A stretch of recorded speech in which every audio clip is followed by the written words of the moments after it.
Thanks for being here. I love you all. I'm happy myself to be here. Today is Buddhist Day of Enlightenment. On this day, 2,573 years ago, Mensa, the Buddha realized his enlightenment. He didn't attain his enlightenment, he realized his enlightenment. He added nothing to himself. And so at the same time, he also understood that enlightenment was the inherent nature of all things. All of you, me, everything, ceiling tiles, worms, everything. Realize that. It was the inherent nature of all things. Well, I puzzled over it, and I practiced for quite a while, and it occurred to me that the only way that could possibly be is everything is arising from the same thing. So I got curious. And since I don't think that anyone knows why this creation, this incredible, exquisite, perfect creation, I don't think anybody knows what it's arising from. But I've come to accept that it's rising from love, the energy of love. And so that's how easy it is for me to say, I love you all. It's easy. Because we're all of this. That's our real nature, what we're coming from. And everything is endowed with that same nature, everything. And I look around, I live in a place where I get to touch nature all the time because I have a pretty big property where I live in Georgia. And so I get to see things that are of the natural world all the time.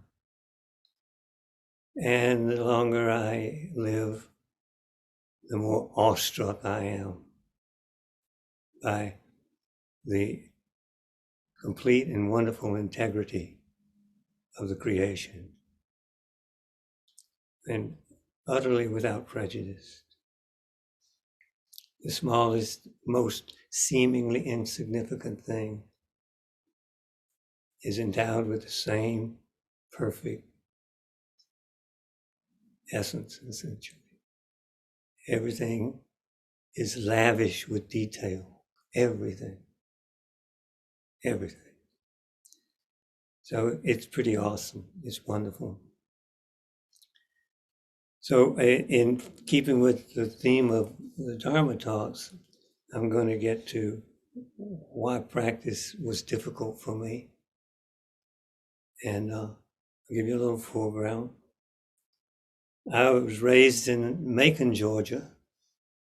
I lived in my grandfather's house. That's where I live now, in my grandfather's house, with Grandpa, Grandma, Uncle Harry, Mom, Brother Chipper, and Sister Daedra, and myself. So there were 7 of us living in this house, 1 bathroom at the time. And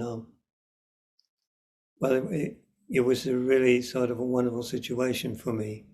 I was surrounded by people who loved me for the most part. I mean, as imperfect as our love is for one another. And I had all of this land around me and a place to roam and grow up as a child. Well, a curious thing was for me is that at about age 10, it occurred to me that, because I'd been around a while, my family never said, I love you. Grandpa didn't, Grandma didn't, Mom didn't, Harry didn't, Chipper didn't, Daedra didn't. And so I started telling them all that I loved them. And pretty soon, they came around. And now, well, I and my sister are the only ones left. But after a while, everybody was saying, I love you. Sometimes love you without the subject, but that was close enough. We were all at least saying love, which is good. I thought that was great. And I was as a kid, I was really quite happy. I was really happy. I didn't have a care in the world, truthfully, and everything was going terrifically. Essentially, there's a lot of dysfunction in my family, a lot of alcohol and that kind of thing, and there were periods of time when it was uncomfortable for me, but for the most part, everything was wonderful. And then something happened around 14, maybe when I was an adolescent, something like that. And the chemistry in my brain changed. And I wasn't carefree anymore. I wasn't happy all the time anymore. I became pretty angry and developed temper, really temperamental. And it just continued like that. And as your brain will do, it will pick up a pattern and let that be a course. It becomes a way of being just because your brain picks it up. And I didn't know any better than to pay attention to my brain, and so on we went. And things simply got worse and worse for me. And depression entered, anxiety, bitterness, so forth. And it's kind of fast forward through 3 wives and a lot of turmoil and suffering. I discovered Zen.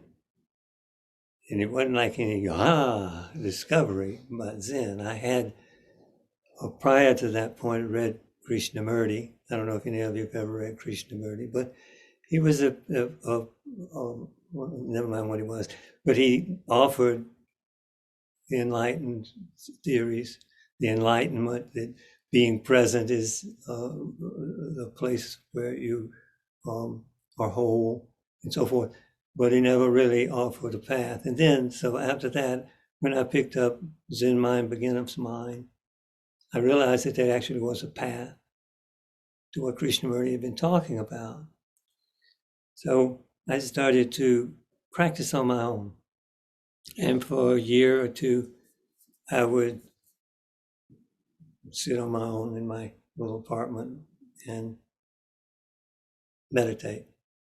And then a teacher came to town, and prior to Roshi, I practiced with Barbara Rose a little bit. She would come to town periodically. It was a Korean practice, Zen, and got a little more insight into it. But meditation was really hard for me, and sitting that still was really hard for me, and the pain was really hard for me. But for some reason or another, and I'm grateful, I persisted with some degree of faith that this was an end to a means to an end. And then Roshi came to town, and I adopted Roshi, Shishin Roshi. I adopted Roshi as my teacher, and he adopted me as one of his students. And then practice continued. And as time went by, I began to have more insight into what the practice was doing for me. And after maybe, I don't know what time, doesn't matter, but I had some sort of what the Buddhists call Kensho experiences, where the darkness replaced the self, where this emptiness replaced me. And, I don't imagine that in that realm of emptiness, there's much anybody can do. There was nothing I could do. I couldn't communicate. It was very brief. It's no big deal, but very brief. But I touched it, see. And in one of my sutras, it says to experience the absolute is not yet enlightenment.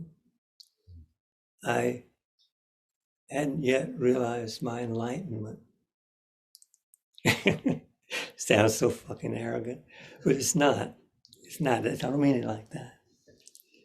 Like the Buddha said, we're all enlightened. Not believing. I think everything is. But nonetheless, the Kensho experience, as small as they were, really kept me going and increased my faith in this practice. If I just kept going, then I would begin to reveal myself. So I did, and I kept going. And it's been, I don't know, 25 years or something like that when I first started practicing. Now, it'll be 4 years in January. I said, because my practice wasn't totally solid. I moved to Macon, Georgia about 10 years ago and left the Sangha, left my teachers and so forth. And I continue to sit because it's very meaningful to me. And I love sitting, but I would allow things to interfere with my practice, the schedule or things I wanted to get done or whatnot. And so 4 years ago, I said, no, I'm going to sit every morning. And for the past 4 years, I sit every morning. And it's kind of awkward because you travel, how are you going to sit? You figure it out. But the thing was, I made the commitment. It was a vow. It was a vow. I'm going to sit every morning until I die. Just, at my age, that's not a big commitment, but nonetheless, that's my vow. So I'll sit every morning until I die. And after I made that commitment, time passed, and I realized that made a huge difference. But sometime in between all of that, I had an accident, and a bicycling accident. It was a closed head injury, and it really exacerbated that part of the whole thing probably, but the part that was worrisome was that it exacerbated that part of my brain that had switched on when I was 14, roughly 14. And so I actually got pretty crazy. And I ended up, first I ended up in jail, and then after I got out of jail, I ended up in a psychiatrist's office, and he said, after seeing me for a little bit, he said, well, you're bipolar. And I thought, okay, bipolar, I didn't even know what bipolar meant. And I still don't know if I am bipolar. But the psychiatrist told me that all of my symptoms matched just fine. And so he started prescribing drugs for me. And I have a my body just metabolizes things pretty rapidly. And so every drug that he would prescribe for me, I would soon metabolize it into ineffectualness. Ineffectualness. I don't think that's a word, but you know what I mean. So after a while, going through one drug and then a few months, another drug. This went on for 4 years, and I was just getting crazier and crazier. And finally, I went in and I said, "Look, that's it. I'm done. I can't do any more drugs. That's all the drugs I can do." And I took refuge in my practice.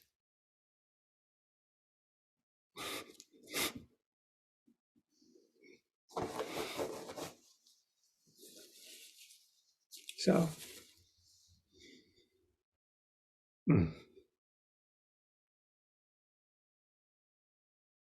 well,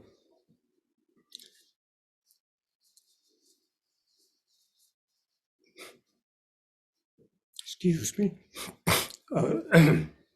So I took refuge in my practice and just sort of doubled down. And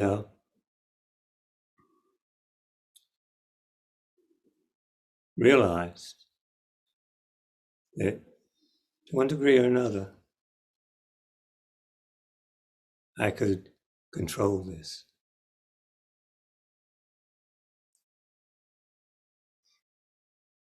And I'll tell you, that was powerful. Very powerful. But not completely, of course. I mean, you know, I still have moments, things, they start, I'll tell you what bipolar is for those of you who are not quite sure, at least in my case. I'll tell you what my case is. That something, or maybe even nothing, or maybe just chemistry, or maybe sugar, who knows what. But there are in the brain, as I understand it, synapses fire, and that allows us to process things and so forth. But they can't fire too fast. So in the brain, there are the inhibitors of something that got a name, I'm sure. But they're inhibitors that regulate the firing of synapses. But in my brain, sometimes those inhibitors don't show up. And I'm not sure always what makes it happen, but it's chemistry. I think it's chemistry. And so when synapses start firing just rapidly, anything can happen. The rational, controlled aspect of the logical mind isn't always going to be present under those circumstances. And so, in my case, I just get very jittery and angry, and that can lead to rage.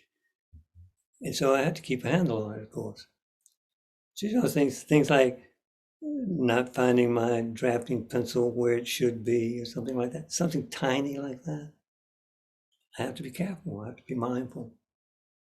I have to pay attention. And so my practice has taught me of a wonderful way to be mindful. In that sequence, it's sort of like, first we have to be aware. I have to be aware of a situation, like being aware of synapses and inhibitors and rapidly firing synapses and so forth. I have to be aware that that is there. But once I attain an awareness, and I'm using the bipolar thing, but it's anything. Once I obtain an awareness of a habit,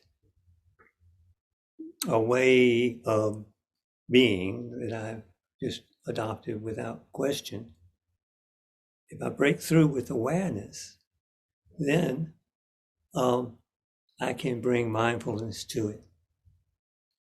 Replace the habit of acting with the habit of mindfulness. So it's just another habit, mindfulness.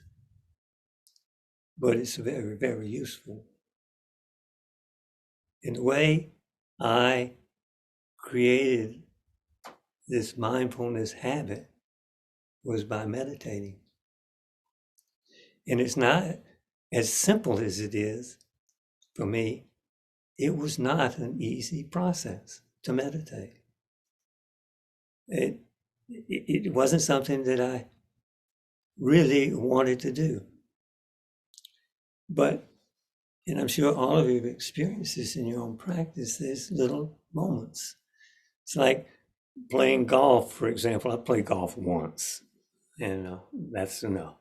But I could see that if you hit the ball just right, it was very satisfying. It just went flying, And I said, well, that's probably why people play golf, is every now and then they hit the ball just right. And that's kind of like meditation. Every now and then in the beginning, you hit it just right. And that will stimulate your faith in the result of this, never mind result, in the process of meditation. And when I say, with resolve that I'm going to practice every morning until I die, I realize that the practice is not something you do and get a result from. That's not how it works. It's practice. And as you practice on the cushion, which is a very safe and simple way to do it, because you, or at least I, allow myself to not have to do anything. So it's a moment in my crazy, hectic life. It's not that I'm, got a whole lot going on, but I've got a crazy, hectic life. And I always wanting to do something. That's just how I am. I allow myself this time every morning where I don't have to do anything. And I can just sit there safely on my cushion. And when a thought rises in my head, which it does, of course,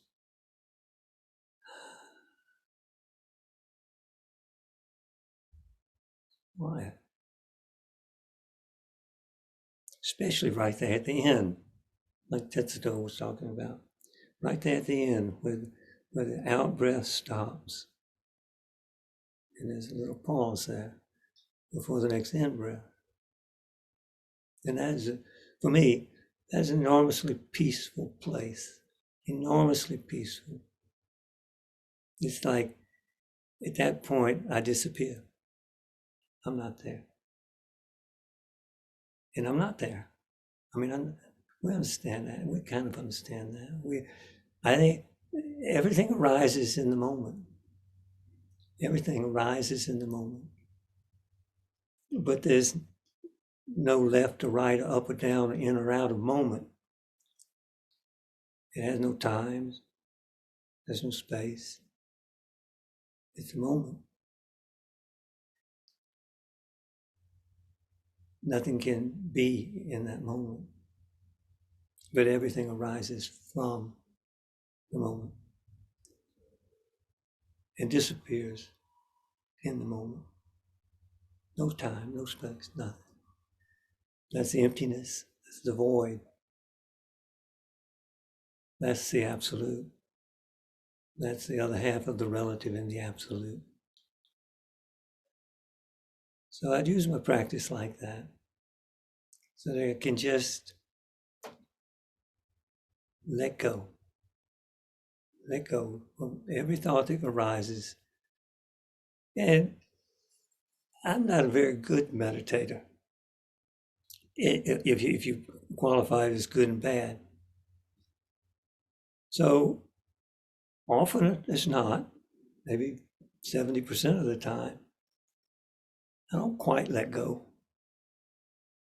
I entertain the arising thought. I think it. That's what I think. I think that the thought arises and I think it. Because I think it's fun.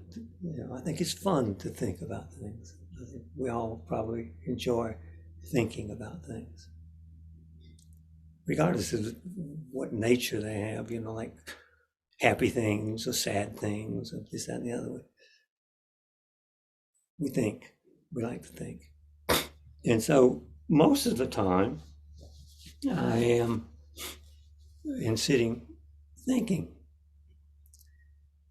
But some of the time, every time I sit on the cushion, every time, there's a point in there where I'm not thinking and I'm disappear. I like that. It's something I can take refuge in when I get off the cushion, which is most of the time. My practice is between 40 minutes and maybe an hour in the morning. So that's something I take with me. It's like taking refuge in the stillness, knowing it's always there. It's always there. In knowing that it's reachable. And so when things like can't find your pencil, you cut that tile 3 times and it still doesn't fit, or whatever, I can see things happening and realize that I need to bring mindfulness to it. Not always, of course, but it's called practice. So I bring mindfulness to it if I can, when I can. And I go,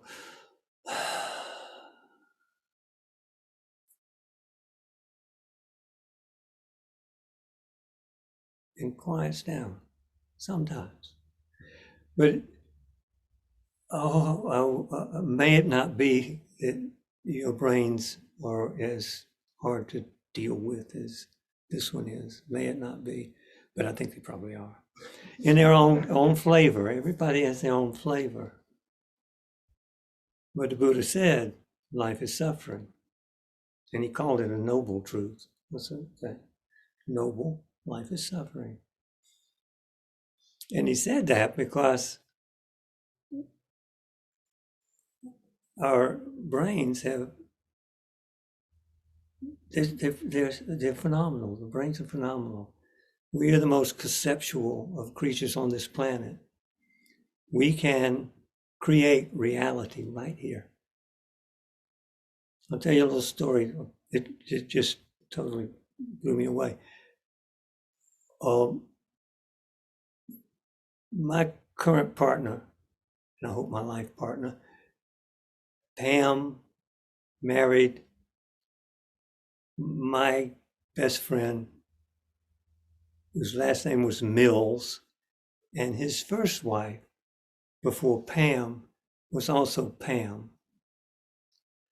So Pam Mills, one, divorced my friend and became her maiden self, Pam Gavrin. Then my Pam, current Pam, married my friend and became Pam Mills. This will make me cry, I know.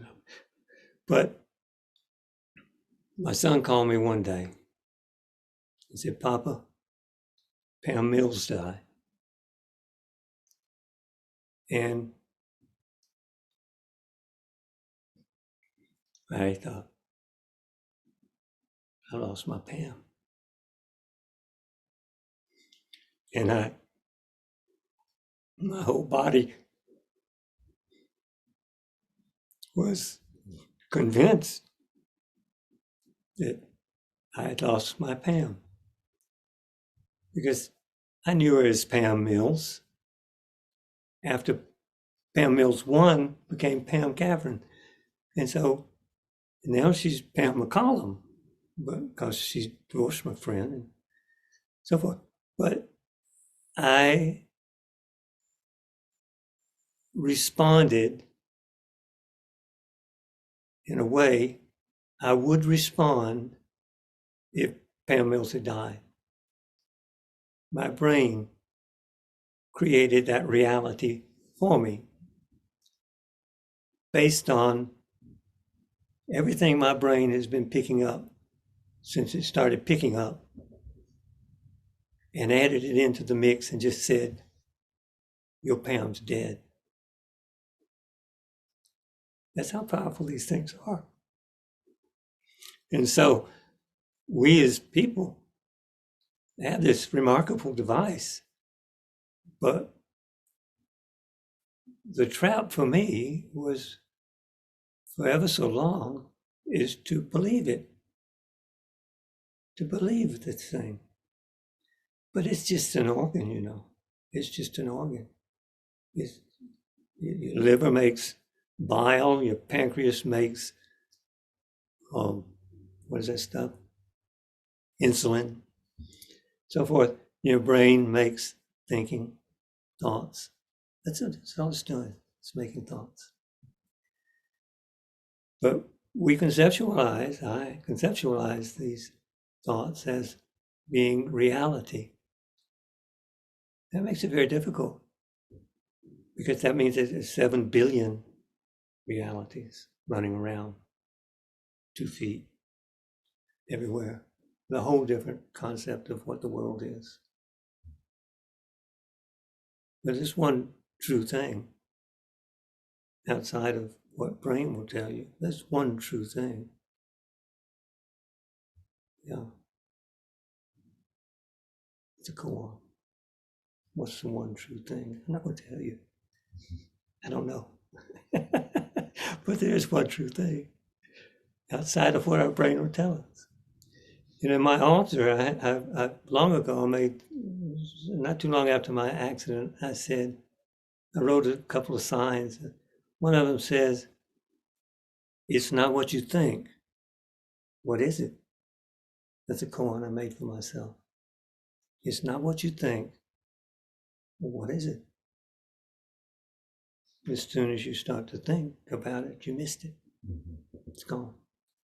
But what is it? And I wrote another little sign I put underneath it, and it says, always only this. And I use that all the time. All the time. Can't find your pencil or the tile doesn't fit. It's always only this. That's it. That's it. There's no moment outside of this moment. There's nothing I have to drag from the past or project to the future. None of that. It's just this moment. And that's what meditation will do for you. You know, it's not like I'm enlightened or self-realized. Of course I'm not. I have moments of understanding that that's my true nature. But it's a place you can go, all of you can go, take refuge from the suffering that brain is going to offer you. Brain will offer you plenty of suffering. And the second noble truth is that there's a way to end that suffering. Yeah. And so we practice. And we sit on a cushion. That's all we need to do. All we need to do. And for me, I point out that vow, that commitment to sit every day for the rest of my life made a huge difference. Just a huge difference. I take the space and the time to do just that. I guess in a way I'm really fortunate because I'm semi-retired or don't have any bosses or anything like that. And I've gotten myself in a situation where I live alone in Macon, Georgia, and I don't have to deal with the responsibility of relationship per se. Excuse me. Oh, no, never mind. But so I'm pretty fortunate in that it's probably easier for me than it is for a lot of you to make that time and that space. But nonetheless, it really is a small piece of our daily lives that we choose to set aside to practice. But it, in my experience, is the most important thing that I've ever done, ever. And so, I'm old and I'll be dying soon. Not that I have anything going wrong now, but just probability says it. I'll probably be popping off sooner than later. That's fine. At this point, my life is filled with gratitude for having had a life. And my perspective at this point in time is way different than it ever has been. It's sort of like my life was a book I just put down. And it's a really great book. Even though there were times in the book where there was sadness and depression and anxiety and et cetera, et cetera, et cetera. The judgment's lifted. It's not part of me anymore. It's not the good parts or the bad parts. It's that I played a part. It was me. I was living my life. And I did it.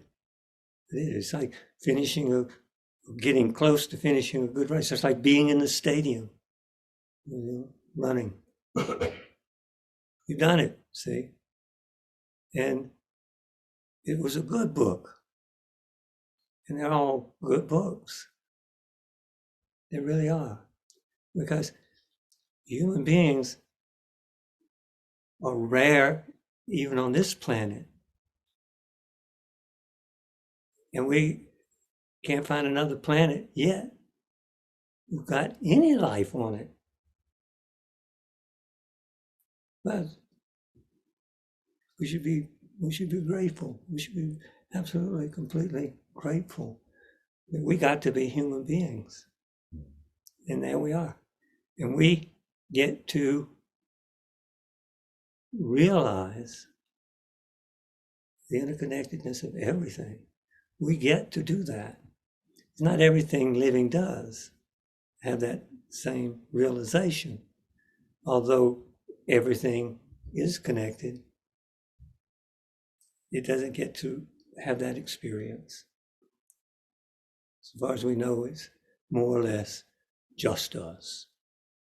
It doesn't make us special by any means, because there's no prejudice in the creation. But it should certainly make us grateful. Yeah. And so I would encourage everybody to find the time to practice every single day. Every single day. Make it an integral part of your life, because it will fill you with gratitude. Yeah. Well, I love you all, of course. Well, I think maybe I talked long enough. I hope. Thank you.